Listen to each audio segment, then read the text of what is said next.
Welcome back, everybody. I hope you had a good little break there. We are just rolling through this day, and some phenomenal conversations have already been had.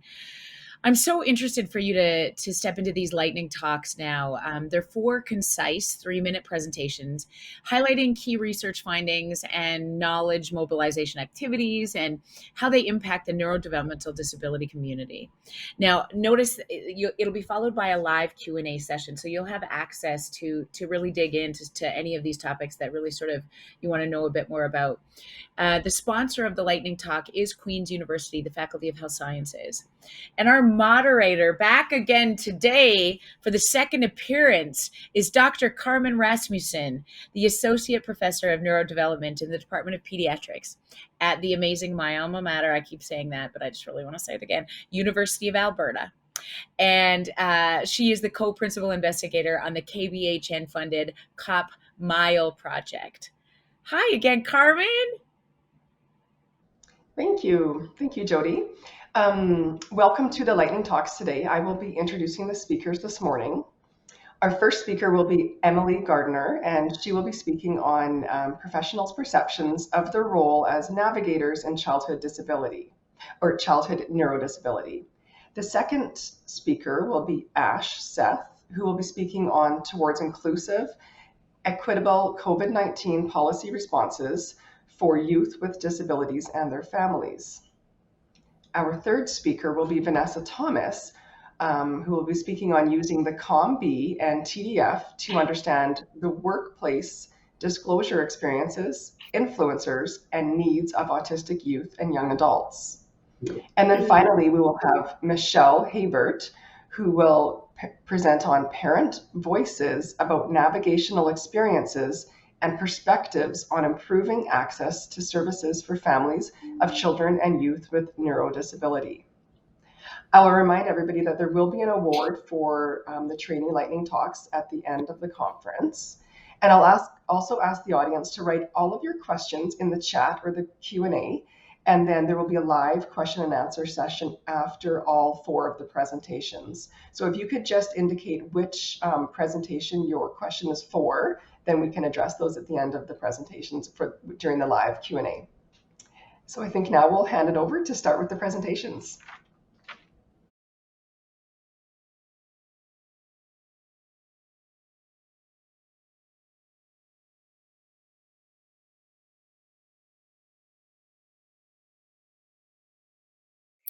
We know that families of children with neurodevelopmental disabilities face considerable service-related challenges, given requirements for caregivers to coordinate services from distinct systems and to renegotiate access at key transition points.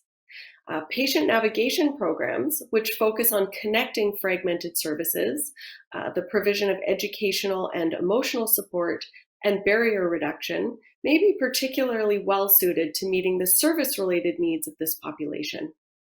Although there is an emerging body of evidence in support of patient navigation in the context of childhood ND, recent research highlights the existence of parallel models such as health coaching, key working, and service or care coordination that have similar approaches and goals.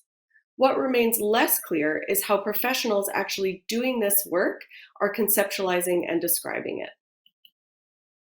As such, the current study engaged 174 service providers from across British Columbia who perform navigation-related work for children with ND and their families.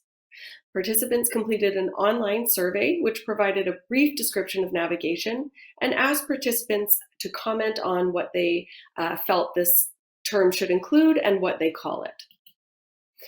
When we asked if anything was missing from the provided description, the richest contributions were around the principles that ideally guide this kind of work.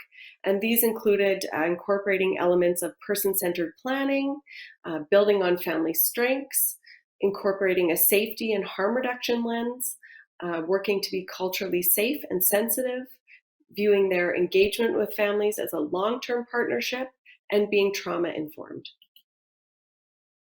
And you can see here that when asked what participants call their work, there was a huge range of terms shared with us. Actually, 46 distinct role titles were listed. And regardless of what other term was suggested, participants focused on the need for the term to be family-centered, suggesting it should be strengths-based and collaborative. And participants also said that whatever term is used, it really should reflect the full scope of their work, including the direct support, the coordination, and the communication components. And this visual is intended to represent a dynamic framework that integrates the descriptions and titles that participating service providers used when elaborating on their work. So our work identified the key activities viewed by those actually in the trenches as integral to their practice and the principles that guide the way in which their work is delivered. Overall, this suggests that navigation does not refer to any one set of defined activities that are delivered to the family, but instead embodies a broader set of actions and principles that are implemented collaboratively in response to child and family need and circumstance, as well as to surrounding socio-contextual realities. Thank you.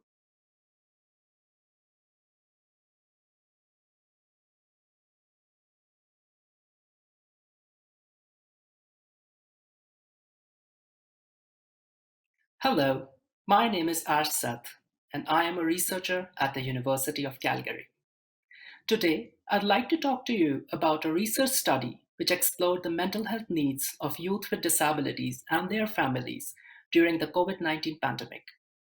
This study also aims to inform decision makers about how policies could be better designed to match the needs of Canadians with disabilities during health emergencies. To investigate these objectives, we defined our population of interest, that is, youth with neurodevelopmental disabilities and their parents. The interested participants completed an online screening survey, which asked them questions about their demographic information and disability. We began our journey by recruiting parents of youth from a previous study done by our team. After that, we conducted semi-structured qualitative interviews to understand the impact of COVID-19 policies on families of youth with disabilities. Likewise, the second phase of the study captured the experiences of youth recruited through various social media platforms. Overall, 40 parents and 40 youth participated in the study. The results from our interviews with parents enabled us to understand the impact of COVID-19 policies in the key areas related to access to services, education, employment, and mental health. To give you a clear example, many parents and their children face disruption, delays, and denials in accessing essential services like therapies or in-person school. For education, parents mentioned that they were concerned about their children's academic success. Furthermore, many parents found it challenging to manage the competing demands of work and life. Concerning the stressors that impacted mental health, many parents reported that they experienced inadequate socialization with loss of essential contacts and disruption in daily routine for themselves and their children. These stressors resulted in various mental health symptoms like increased anxiety and more isolation than pre-pandemic levels. As I conclude my lightning talk, may I take this opportunity to share the experience of a parent. My son has complex needs. He needs therapy and social skills programs. He pretty much lost all the services for about the first 6 months of the pandemic. He was just dropped as if life does not exist. We are confident that the results from this study will provide critical insights for a disability-inclusive recovery policy that integrates the needs of youth with disabilities and their families in the face of future emergencies. I appreciate your attention and hope you enjoy the rest of the conference.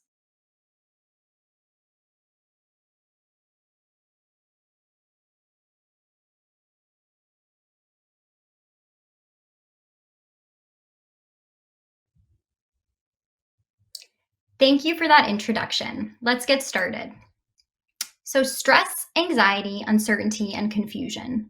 These are often felt by employees on the autism spectrum when they are deciding whether to disclose their autism diagnosis or related needs at work. Very little is known about the disclosure experiences and needs of autistic youth. Understanding their experiences is a critical first step in knowing how to support them make these decisions as they transition to the workforce and adult life. Thus, for this study, we used online focus groups to explore the workplace disclosure experiences, influencers, and needs among autistic youth and young adults. We compared experiences across gender groups to see if any trends emerged. To inform this study, we used one theory and one framework from the field of knowledge translation, specifically the capability, opportunity, motivation, behavior, or COM-B model, and the theoretical domains framework, or TDF. These were used to help us understand and categorize potential influencers of disclosure behaviors and identify needs.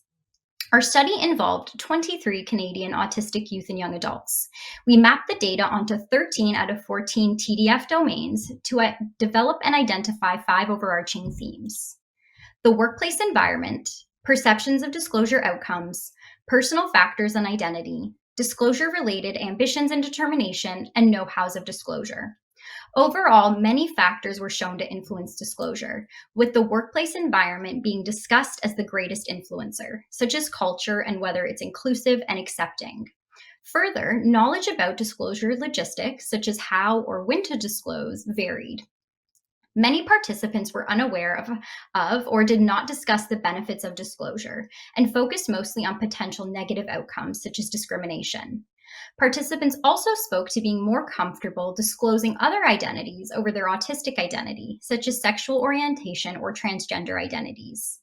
Disclosure goals centered around accommodations and increasing autism understanding.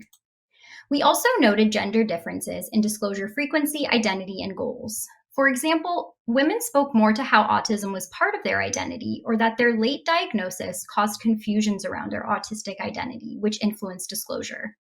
More women also opted for non-disclosure and focused on goals to increase autism understanding. We have begun to clarify the disclosure experiences and needs of autistic Canadian youth and young adults, which is helpful for professionals who support these clients. Further, by using behavioral frameworks, we have outlined important behavioral domains that can be targeted when designing future interventions, such as the next phase of my doctoral research, which is to develop a disclosure decision aid tool. Thank you so much for listening today.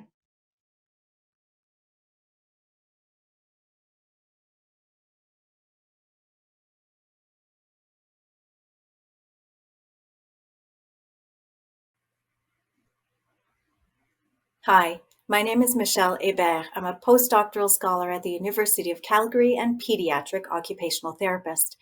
I acknowledge that my family and I live, work, and play on the traditional territories of the Blackfoot Confederacy, Tsuut'ina, Stoney Nakoda Nations, Métis Nation Region 3, and the Treaty 7 region of southern Alberta.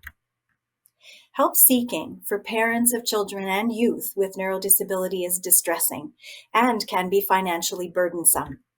In a Canadian cross-jurisdictional navigation research initiative, evidence highlights the ongoing need for improved pathways to open doors to access help. As drawn here by one parent of a map of the complex pathways that their family has to regularly navigate to help their child with neurodisability. While we widely understand that families are faced with these complex systems, little is yet known about parent navigational perspectives on improving neurodisability family access pathways.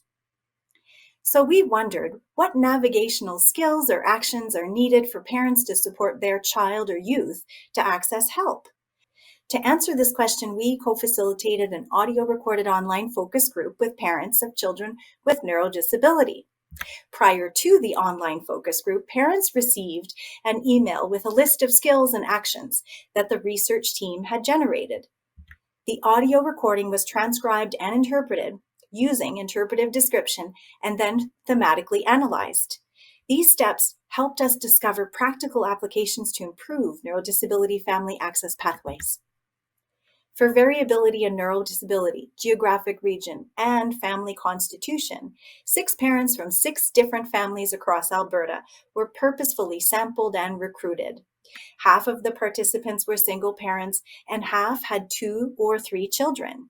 Children were 6 to 31 years of age, identified as having either cerebral palsy, autism, or fetal alcohol spectrum disorder. We found 6 parent-specific themes and 4 provider-specific themes. Take care of yourself.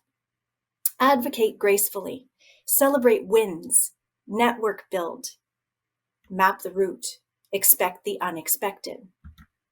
Parents also offered humbling insights for clinicians, professionals, and providers, including partner rather than advise. Avoid predicting the future or ideals that may generate negative parental emotions, and acknowledge parent-provider differences. This research project provides compelling and valuable messages for parents and providers based on parents' lived experiences. Barriers and facilitators to improving navigation practices were illuminated by parent voices. I acknowledge the project funders, research team, and all the participants for candidly sharing their experiences. And thank you for listening.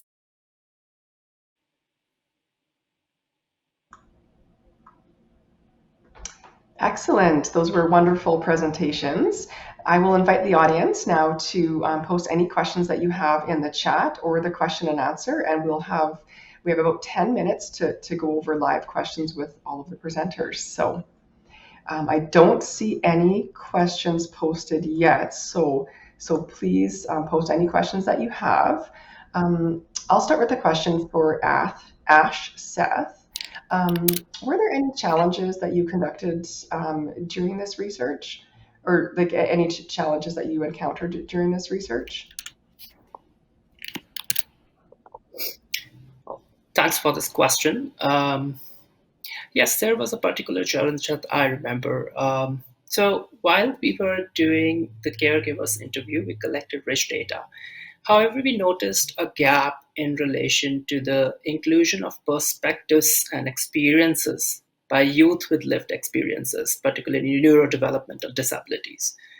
And engaging and recruiting youth in research while modifying the study design are generally challenging tasks, even more so with the often underrepresented group of youth with disabilities who have unique mental health needs. Having said that, we leveraged our partnerships and networking and collaborated with youth-led organizations, youth councils, and like-minded youth-centric community-based organizations to maximize the participation of diverse youth across the Canada. So yeah, this was one of the particular challenges, and we were glad that we included their voices on the table. Great, thank you. We do have a question here in the chat. This is for Dr. Michelle Abert. Did you find any differences between mothers versus fathers' experiences in navigating the system? Yeah, great question. Thank you so much. It's a great question. We actually had we purposefully sampled, right, 6 different families for diversity in geographic region, condition, and family composition. The participants were solely mothers. So in this particular study, we didn't get that diversity, but we could, some of the mothers did speak to the fathers, and so I can't answer with this study particular, like in highlighting any differences, but I can say that even though we weren't seeking comparators or consensus, that the voice and the themes that came out of this focus group really were quite consistent. So certainly an exploratory study and worthy of continuing to investigate. And that question in particular that you're bringing up is of value, I think, to further ask, as well as the diversity of regions. And there's some other questions that could be further explored. So thank you again. Great, thank you. So yes, please keep posting the questions that you have in the chat and the question and the answer sections. This next question is for Vanessa Thomas.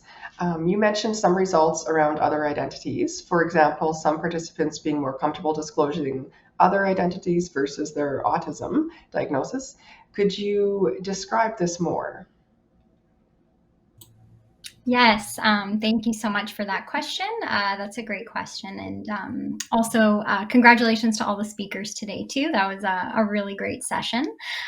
So yeah, in terms of that, that was a very interesting finding that came up. So I think if we think from the lens of, intersectional identities and the role that this might play, in employment experiences, but also disclosure, which hasn't been explored in depth with the autism population.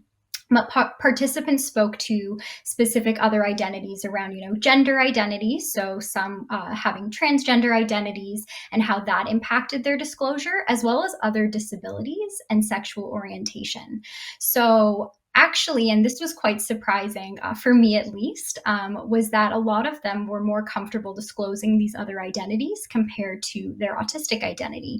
And again, that kind of is grounded and stems within that fear of discrimination, bullying, the judgment within the workplace. And I think we have ways to go in terms of making the workplace more inclusive and accepting for persons with disabilities. But interestingly as well, around identities, one participant or a couple actually spoke to how they used their other identities to almost test the waters in terms of disclosure. So disclosing, for example, having a bit hearing loss, and then seeing how, employers or colleagues would react to that, and then use that as a foundation to determine, they reacted really well to this, or they reacted horribly. I'm not going to tell them about my autism. And so I think this concept of other identities warrants further exploration in the future. And it was very interesting to begin to explore that, I think, with this work. Definitely a novel area. Thank you very much. Excellent, thank you. This next question is for Dr. Emily Gardner. Can you expand on the umbrella image you showed? What do each of the pieces of the image represent, and how did you develop this? Sure, thanks for that question. I know I could only show it quickly, and it's had quite a bit of content, so it's nice to be able to expand on it a little bit. So that image is sort of the summation of different projects and events we've been involved with over the past couple of years. So it was informed by the survey that I spoke about in the lightning talk, but also a scoping review that we did that focused just on literature pertaining to navigation for children with neurodevelopmental disabilities, and also was informed by a summit that we had that brought together families and professionals involved in navigation for this population. So what I think, one of the strongest messages that we have heard from the event, from the research, was really that when it comes to navigation, there is no one size fits all approach. So different professionals use different terms, families prefer different terms, and prefer different sort of services or supports kind of within that umbrella. So that visual was really intended to provide sort of a dynamic framework that can, guide or inform how navigation is executed, or how professionals sort of engage in navigation-related activities in partnership with families, based on the key elements that we've heard from professionals and from the literature. So that was things like the provision of things like educational support, emotional support, facilitating kind of coordination and integration across different services and systems, and being guided by various principles that I spoke about in the talk, like being family-centered, being trauma-informed, with the ultimate goal of helping families to connect to services, but really ultimately empowering them on their journey to seeking the supports and connecting with the supports that are important to them. Okay, great, thank you. We have a question in the chat here, and another question for Dr. Michelle Aber. Did you find the experiences and sharing was impacted by COVID-19? Yeah, another great question. It's the pandemic, I think, is permeated in all discussions and all conversations. So even though we didn't explicitly ask questions about the pandemic, it inadvertently came up, and I do believe that it has an impact on their experience. In this particular, so the interview guide or the focus group guide that we used, again, we didn't focus on that. So we did help the conversation remain on target. And it really, so we were looking at specifically originally thinking, oh, what are the skills and actions that parents think are needed to help become better navigators. But in that discussion, it was a very humbling revelation in that it's really about a lot of the providers who serve as navigators to act as the partner and act not so much as the advisor, and predicting that future. And we're trained, as a clinician myself and many others that are here in the audience, to try to advise and give the best kind of pathways and so on. And that's just, it was really, I think, one of the most important messages that came out of this particular focus group. So a really enriching experience. And so thank you for that question again. Okay, great. We have a question here in the chat for Vanessa Thomas. Does your work look at the issue of disclosure during the process of job seeking in addition to disclosure after obtaining employment? Yes, thank you for that. That's a great question. And so in this study, we sought to look at kind of both of those. And so we used the COMBI model, which is a theory from, the field of knowledge translation, implementation science, that helps us understand why people do certain things and, some of the underlying behavioral roots to some behaviors. So we looked at disclosure decision-making behaviors, around factors to consider, past experiences, et cetera, but also around, the logistics. So exactly to that point, when someone might disclose, how they might disclose this, what content is important to include in the disclosure message. And so we did talk about both of those, and probably not surprising, most spoke to, their preference or even recommendation to wait till after getting hired to disclose. They spoke to things around proving themselves, assessing the context of the workplace to determine whether it's inclusive or supportive, to learn a little bit more about the disclosure recipient, so whether that's their colleagues, their manager, and understand, are they patient, are they non-judgmental, and assess some of those factors too. Some did speak to, disclosing prior to that and during the job seeking process, such as on the cover letter in their applications, and some disclosed during the interview. And often the times that this was the case was either, autism was a massive part of their identity. So, if you ask them, they were always open about it. They were open to talk about it regardless of who the person was. And then others kind of noted that they actually required accommodation. So they had a lot of needs at work. So they felt, it's best to be honest, just best to disclose up front, so that they could obtain those accommodations or supports at work. And this didn't always involve, a full autism disclosure, but could be, I need some help with organizational skills. I need some help with having written instructions rather than more ambiguous, open-ended tasks. So they had a lot of different strategies that they enacted to help support that. Okay, great. I think we have time for one more question. I see a question in the chat here for Dr. Emily Gardner. What were the basic components of navigations that you asked providers to comment on? That's a great question too. So that was, we provided them with a very rough, I want to say, or basic sort of description of navigation that was developed based on sort of a quick overview of the literature. It wasn't based on our more sort of systematic scoping review. So we provided them, we had two sort of components. There was the provide, which was things like, I think, connecting to services, emotional support, educational support, informational support, and then the facilitate part. So that was more like connections,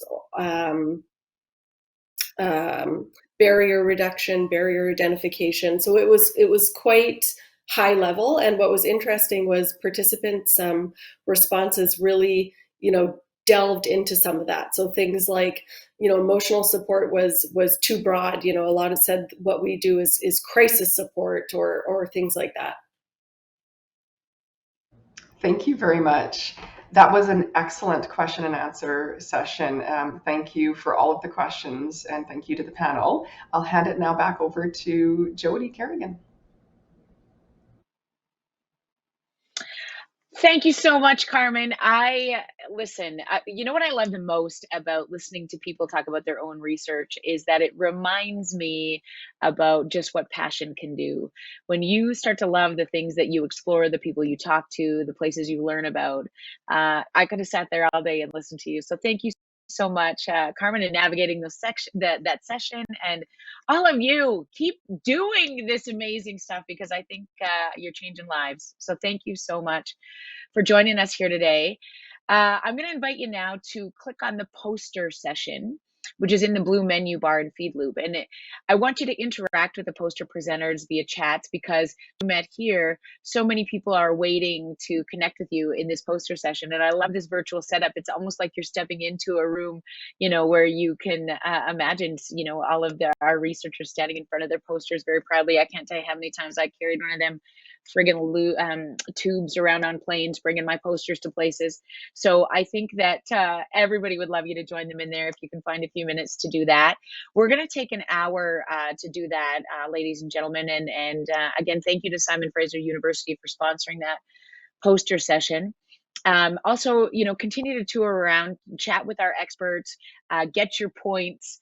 They're hidden everywhere, and prizes are going to be revealed at various points during the day. So stay on the platform with us if you can. Grab some lunch if it's time for you to do that wherever you are across this country, across this globe today. And I will see you back here very soon for an afternoon full of amazing sessions. Better Together. We're going to step back into 3 and 4 parts of that this afternoon. So thanks for now. Enjoy those posters.